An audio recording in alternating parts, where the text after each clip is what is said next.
Fala galera do YouTube, beleza? Estamos de volta para mais um vídeo aqui no canal e hoje para falar sobre a Season Finale de Hawkeye e Gavião Arqueiro, série que teve seus 6 episódios e encerra o ano do Marvel Studios de 2021. Será que foi legal? Será que não foi? A cena pós-créditos traz grandes revelações? Vamos conferir nesse vídeo.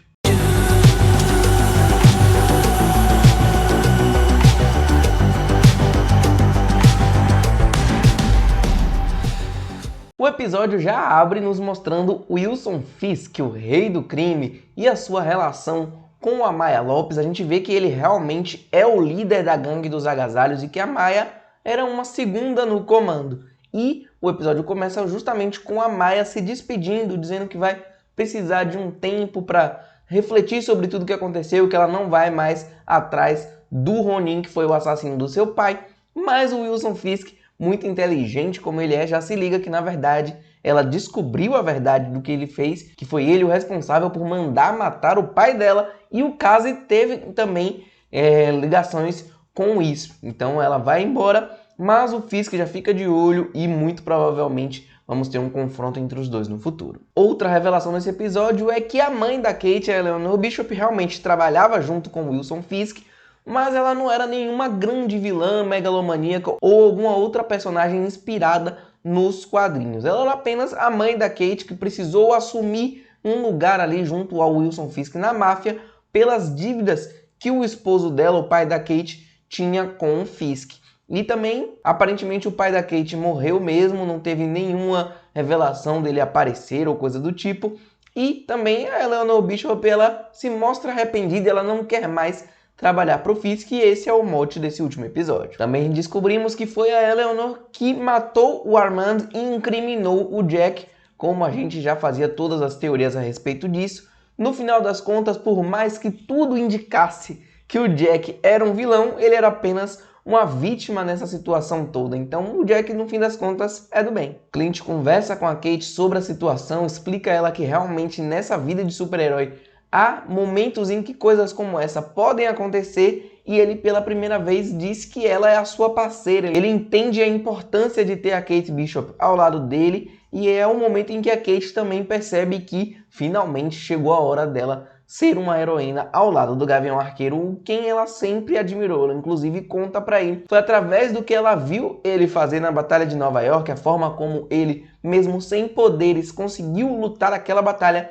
que ela percebeu que ela não precisava ter mais medo, e por isso ela também virou uma arqueira. Então toda a batalha final desse episódio se ambienta em uma festa de Natal. Clint e Kate chamam aquela galera toda do LARP para ajudar eles, o que eu achei bem forçado. Na verdade, todas as participações desse núcleo da série eu achei bem forçadas, mas eles estão lá para dar um apoio durante a batalha final. A gente vê que o Fisk mandou a gangue dos agasalhos e o Kazi para poder dar cabo da Eleanor Bishop, já que ele não vai aceitar assim tão facilmente que ela deixe a parceria com ele. Só que como o Clint e a Kate estavam lá também, eles também acabam indo atrás deles, e é aí que rola toda a batalha. Nesse meio tempo a gente também tem a Yelena chegando para poder cumprir a sua missão, que é de matar o Clint Barton, e a gente tem mais uma excelente interação entre a Yelena e a Kate. Realmente essas duas têm uma química muito legal em tela, e eu gostaria de ver mais sobre a amizade das duas, já que elas são as sucessoras de Natasha e de Clint, que eram grandes amigos. Então faz todo sentido a Yelena e a Kate Bishop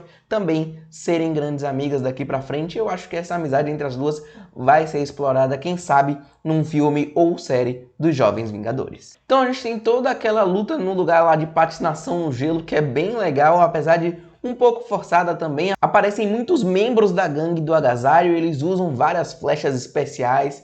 É legal como o Clint faz as flechas junto com a Kate, ele ensina ela a fazer e ele dá as flechas para ela usar. Então todas as flechas especiais do episódio são atiradas pela Kate, o que eu achei bem legal e mostra realmente aí a passagem de manto, mesmo que mais sutil do que o que a gente esperava. E aí chegamos na parte das batalhas finais do episódio, em que a gente tem a Yelena contra o Clint Barton. Então eles lutam mesmo. Na verdade, a Yelena ataca e o Clint se defende. Ele apenas tenta evitar os golpes da Yelena. Em nenhum momento ele ataca de volta, o que já é uma amostra que ele não tem culpa, que ele é inocente no que a Helena está acusando ele, que é de ter matado a Natasha. Depois de muita porradaria, a Helena faz o que qualquer ser humano deveria fazer, que é buscar conversar, e aí ela dá a oportunidade para o Clint contar toda a história e fazer com que ela entenda que ele tinha uma grande amizade com a Natasha. Inclusive, ele sabe até o assovio que as duas faziam durante a infância. Então é bem interessante ver que é isso que vai fazer a Helena desistir de matar o Clint e perceber que a Natasha era uma pessoa muito importante para os dois e que ele não faria mal algum a ela. E essa é a resolução do conflito entre os dois. Eu acho só que a gente podia ter alguma pista do que a Helena vai fazer depois disso, já que não é mostrado. Depois dessa batalha entre os dois, ela vai embora e nada aparece mais a respeito dela. E eu esperava uma aparição da Condessa Valentina Allegra de La Fontaine, que foi quem deu a missão para a Helena matar o Clint, mas nada da Condessa por aqui. E aí a outra luta do episódio entre Kate Bishop e Wilson Fisk. Eu não esperava que o Fisk ia estar tão envolvido na ação como ele está nesse episódio. Ele tem algumas diferenças da versão que a gente conheceu da Netflix. A primeira delas é a roupinha que ele usa, que faz referências diretas a uma HQ específica. E também ele está um pouco mais forte, fisicamente falando. E ele parece aqui estar com resistência sobre-humana, com a força sobre-humana, já que ele toma tiro, ele é atropelado, ele leva várias flechadas e nada acontece com ele. Então a gente percebe que essa talvez não seja exatamente a mesma versão que a gente viu da Netflix, ou se for,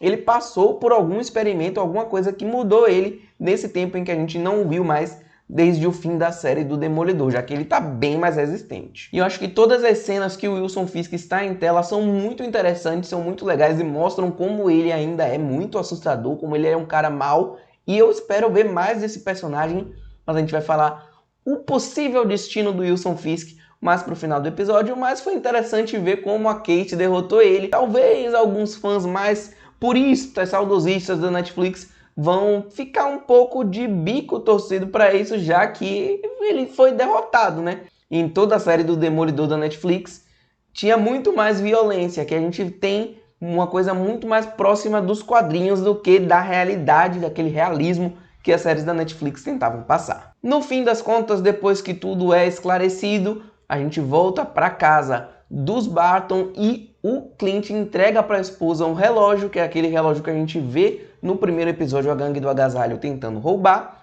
e ele é o relógio da agente 19 da SHIELD, ou seja, a Laura Barton era essa agente da SHIELD, que nos quadrinhos esse número de agente 19 pertence a outra personagem, que inclusive apareceu em Agents of S.H.I.E.L.D., que é a Bob Morse, que nos quadrinhos tem uma relação muito próxima do Clint Barton. A gente não sabe se o Kevin Feige e o MCU aqui estão querendo dizer que a Laura em algum momento foi a Bob, ou se são duas personagens diferentes. E o Wilson Fisk, na última cena em que a gente vê o personagem, ele é confrontado pela Maya Lopes e ela aponta uma arma para ele e a gente só ouve o barulho do tiro. Então a gente já sabe que ele não vai morrer, porque se fosse de morrer, teriam mostrado o corpo. Nas HQs a gente tem um momento muito importante, que é justamente quando a Maya Lopes descobre que o Rei do Crime é o grande responsável pela morte do seu pai, e aí ela dá um tiro nos olhos dele e deixa ele cego por um tempo.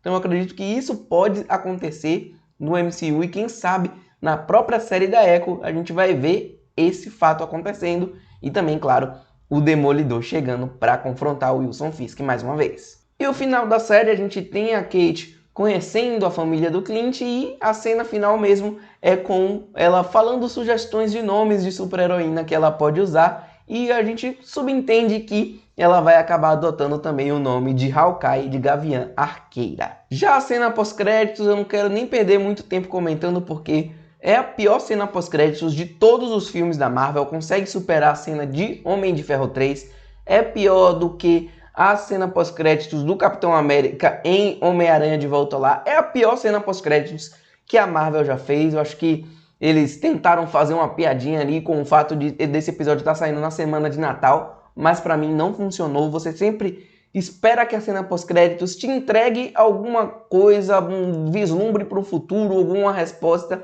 Infelizmente, aqui é apenas uma parte do Rogers, o musical, que As pessoas aí, a galera que faz os estudos, que gosta de ver a fundo cada detalhe, pode até encontrar alguma coisa sobre o universo Marvel ali, mas que pra mim foi extremamente frustrante, fiquei muito chateado. Gavião Arqueiro, de forma geral, foi uma série legal, não é a melhor série da Marvel no Disney Plus, mas trouxe elementos muito interessantes, como a apresentação da Kate Bishop, o retorno da Yelena Belova e principalmente o retorno de Vincent D'Onofrio como Kingpin, como Rei do Crime, que foi muito legal mesmo, além de, claro, dar maior espaço para o Jeremy Renner no papel de Clint Barton. A gente vê um pouco mais sobre esse, que é um dos Vingadores originais que nunca teve tanto espaço assim, mas eu acredito que o clima da série, algumas lutas, alguns momentos que ficam lúdicos demais, podem acabar atrapalhando a experiência de algumas pessoas que esperavam mais da série. Eu acho que